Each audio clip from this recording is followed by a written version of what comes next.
Nearly every major human rights organization agrees Israel is committing genocide in Gaza, so why doesn't the New York Times call it what it is? Here's the issue. The mainstream media, the big guys like the New York Times, they've allowed the US and Israeli governments to dictate the language surrounding Gaza. The governments with the greatest interest in pacifying the language are taken at face value and are therefore given the greatest say in how events are portrayed. If you don't fall in line, you're called anti-Semitic, or the journalist's cardinal sin, biased.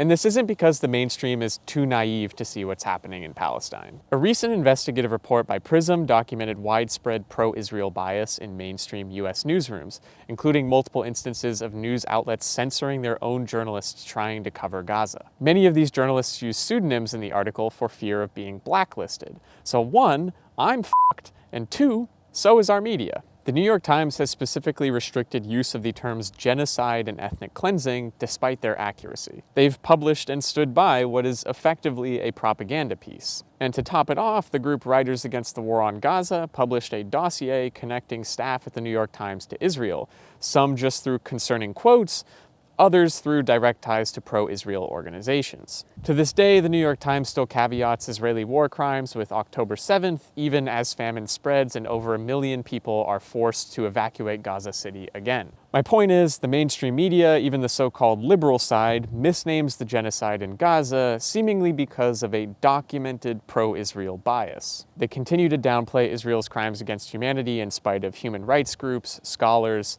and the millions of videos and photos that we've all seen. This is not journalism, it's propaganda.